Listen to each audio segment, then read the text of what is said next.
Hello,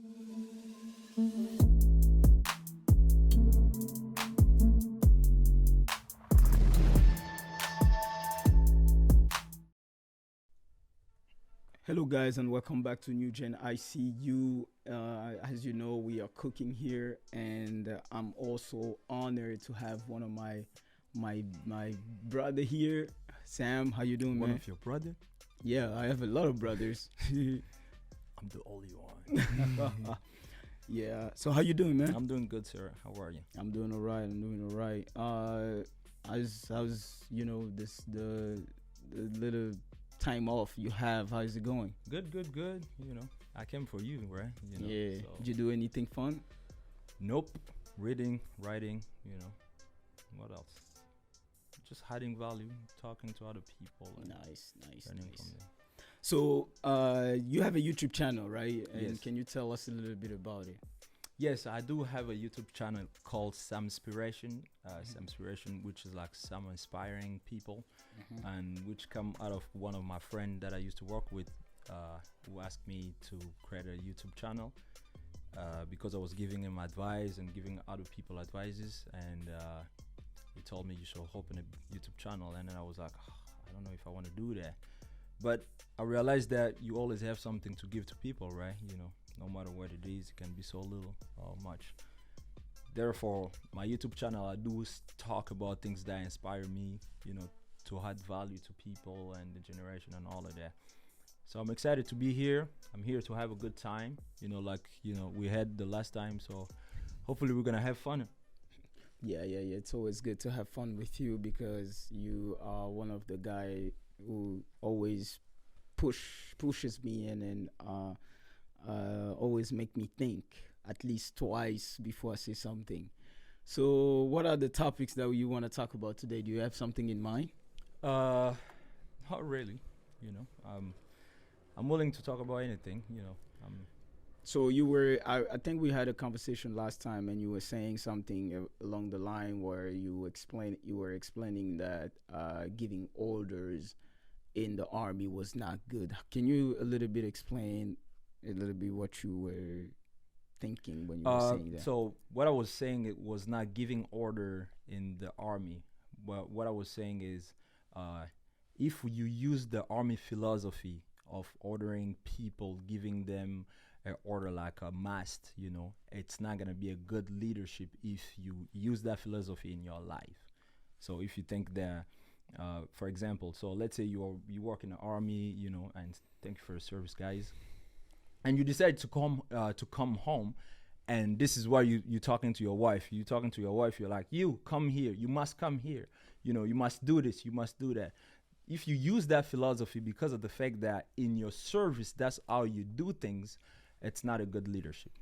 I agree with you. First of all, I want to make that clear. I agree with you that when you go into the army and you have been under certain structure or under certain rules, then when you out of the army and you kind of have that tendency of using it again on your family, and it's not good. That's for sure. It's not good because you have to have some type of room so that people will have a little ability to choose or to refuse or to accept, because that's the God given right, that freedom. That's right. But at some level also, I think it's important to use the army system in life. Yeah. I think there's some part of life that if you cannot use the software which is giving people choices, then you are opening yourself into people doing whatever they think it's better. While you are the leader, you should know what is better.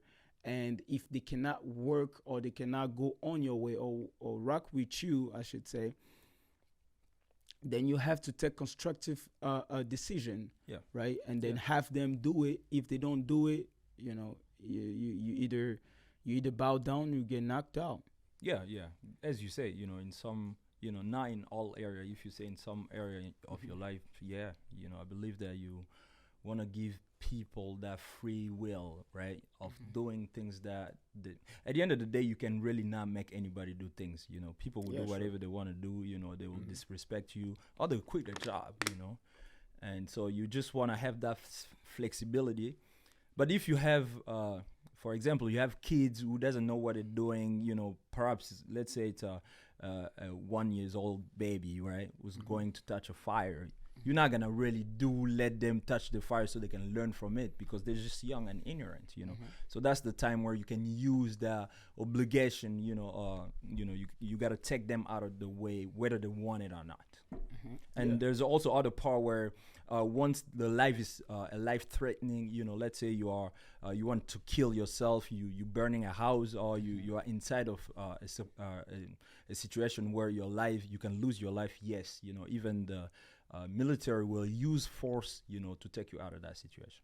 Yeah, I totally agree with you, and I think it's some situation, just like you said, you have to use force and get people out of the.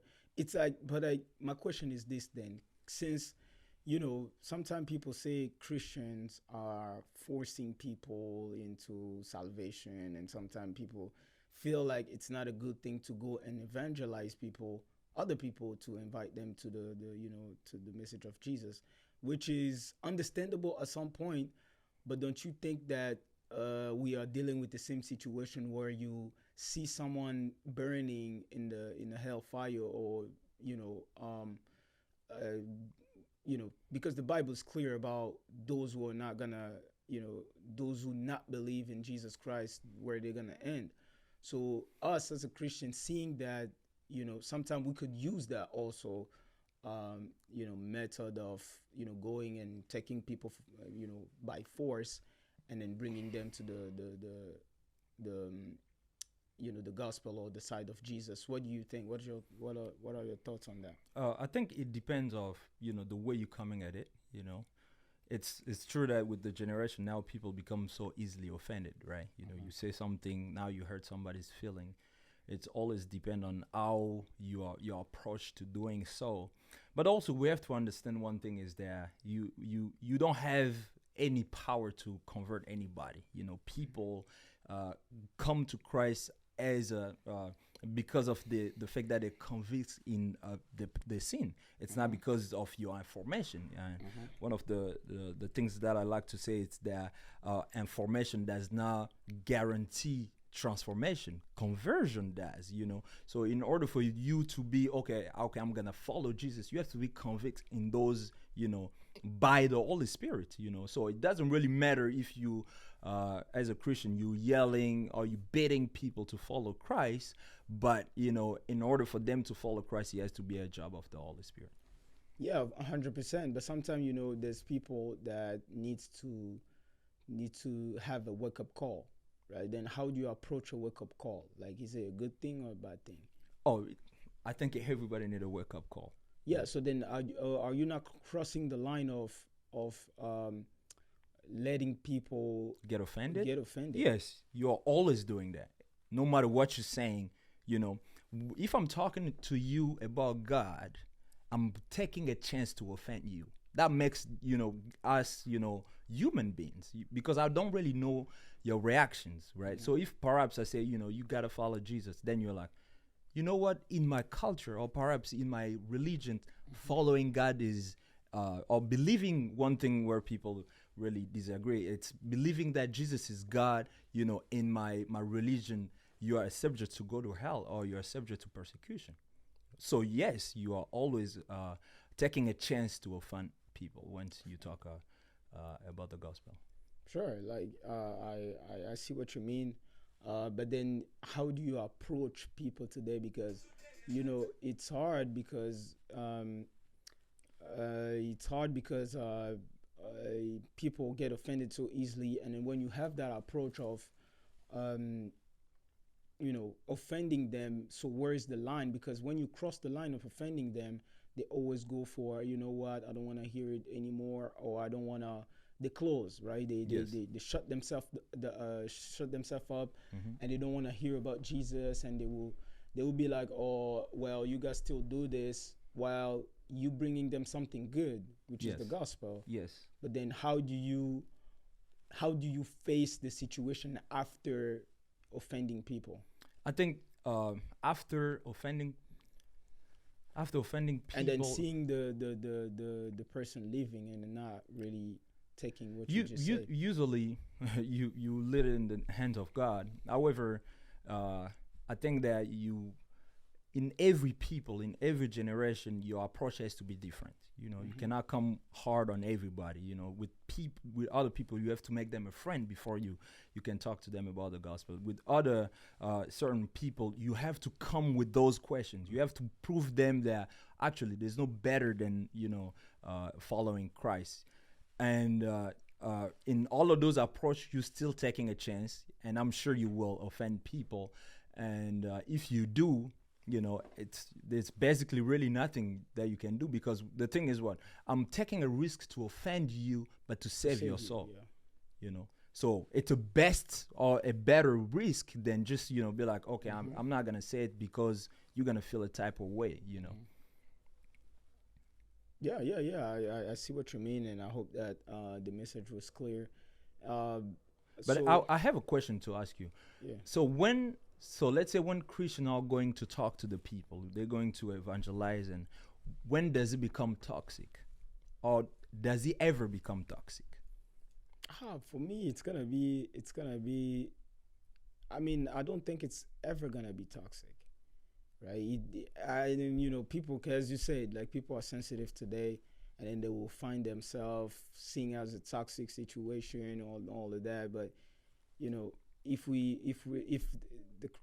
if Christianity is the truth, and then you're trying to save people, and you are a little sticky, I don't think it's gonna ever be toxic, right? Because people they don't really understand. So, I think that the gospel is not toxic. Yeah, it's never be gonna. It never because it's gonna bring you something, something more, something beautiful, something bigger than what you live in your current life, right? If you're not saved, of course. Yeah. But people today, they will call it toxic, and when you ask them what you mean by toxic, it's just being sticky, and then you never give up on your Jesus thing, right? Yeah, and on your opinion, and you don't wanna accept that there's many ways to God, and Jesus is not the only way, and then he's not the Son of God, and all of that. It's just you standing for the Bible. It's a message for people to call you toxic. Or is a sign for people to allow themselves to call you toxic. But do you think us as a Christian, we can also get better in our way of approaching those people? I mean, I don't want to sound like a crazy guy, but for me, today it's even harder to be soft. I know being soft is good. There's still people that needs to be soft and needs to be listened to a certain way. Each and every one of us has a gift, right? And then your gifts could be talking to people softly, like I always say to one of my brother Ted, that I greet. He always told me that you are like a lion, right? And then I'm like a sheep, right? Because Jesus has both, right? He's a lion and the sheep at the same time, the lamb, I should say. So you have the soft side of Jesus, and you have the rough and the tough side of Jesus, which is the lion, right? So then people also have that side where you can approach them as a lamb, you can also approach them as a lion, right? But today, with the way society works and the way people are going straight from, and then the end is near, I will go more in the lion side. But that's your strong part, that's where your that's me. But people, like for you will probably go with the lamb line. Both. Both. Definitely. But me, I'm more into the lion side, because today it's rough, it's cruel, it's really, people always trying to, like, they don't receive it the way they should. Like you don't like me to say, but well. The way they should, Yeah, they should receive it, because they always have some comeback. People are combative, and then this movement of people rejecting the gospel because they think the gospel is bad for people and is offending people. It doesn't include everybody, so people feel excluded from the gospel because they live their life in certain ways.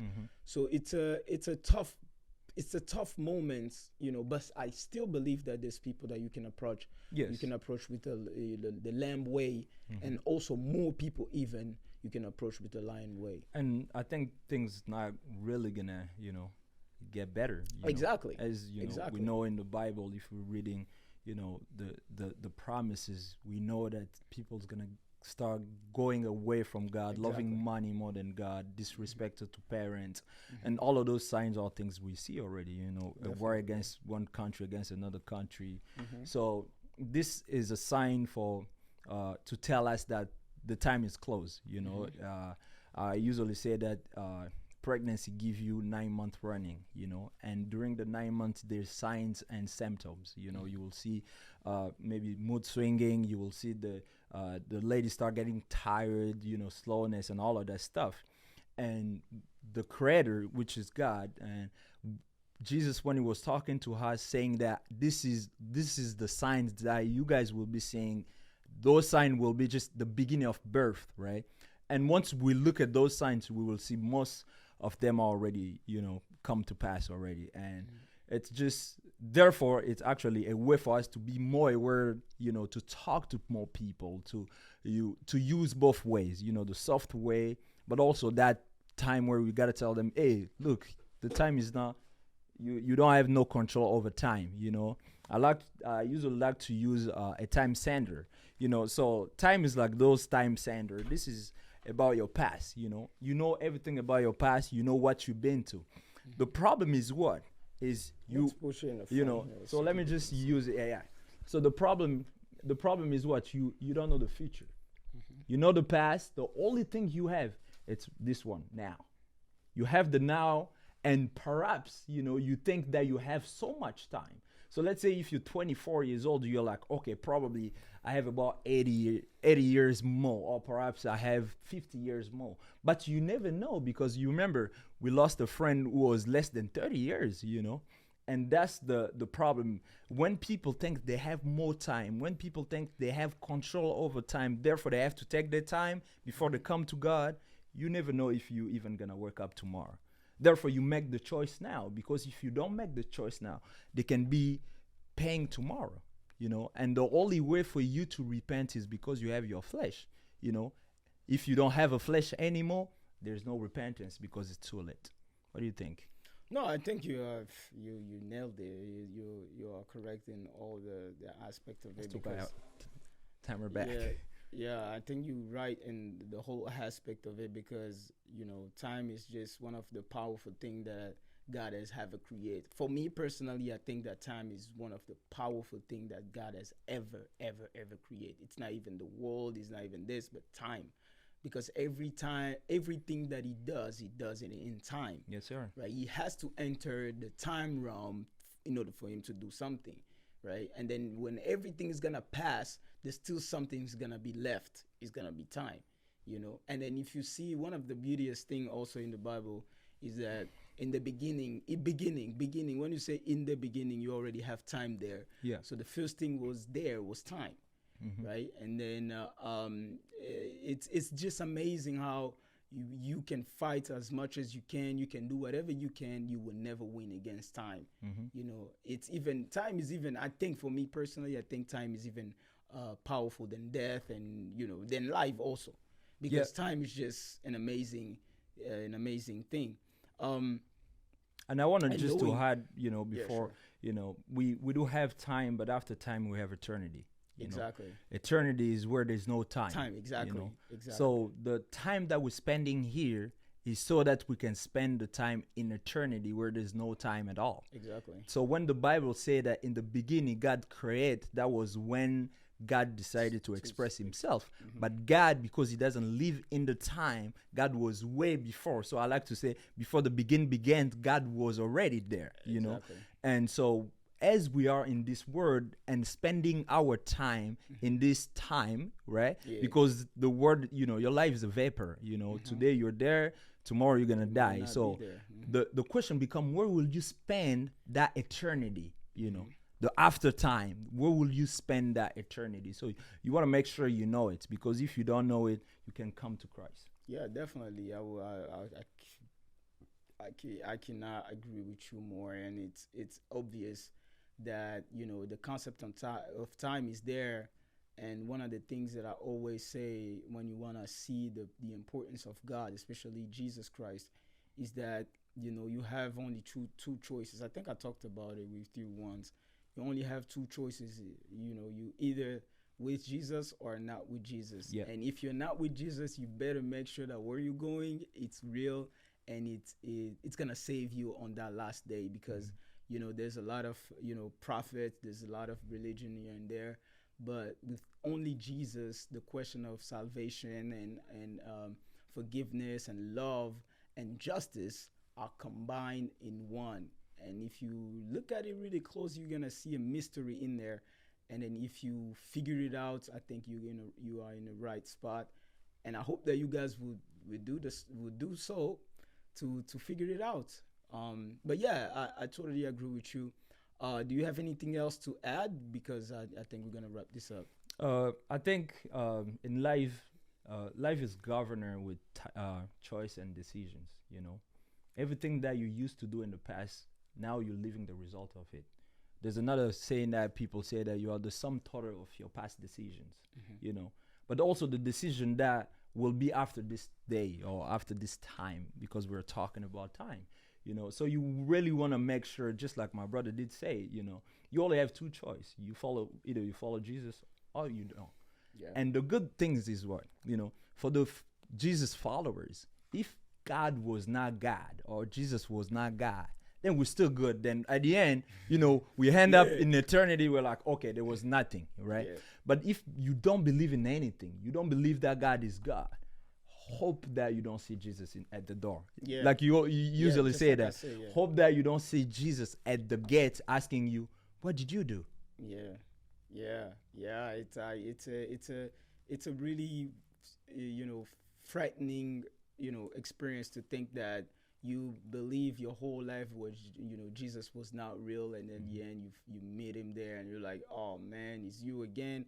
And then he's like, yeah, I was real and you didn't believe in me. And then I sent you all the signs and all the wonders, all the information that you needed, but you were lazy to believe in me. And now it's my turn to not believe in you. And you really, really don't want to find yourself in that situation where Jesus is denying you right in front of all of us. And you thought it's going to be like a lion, or, you know, it's just going to be nobody there, and then we're just going to be partying and all of that. Just like, you know, people think that there's no life there's no life after death. I hope, you know, you have enough evidence. I hope that you are sure about what you need, or you are sure about your belief, because on that day you will not get another chance, and you only have one chance now. And I hope you're gonna make a wise choice to pick Jesus. Well, I will close with that, and I will see you guys in the next video. I don't know if you have something to say, or let me just close this. The only thing I will say is make a choice. You know, if you don't make a choice, you will be a subject to other people's choice. You know, make a choice. You know. And I hope you will choose Jesus. You know, the Bible says that, you know, here I'll put, you know, death and life. Choose life, you know.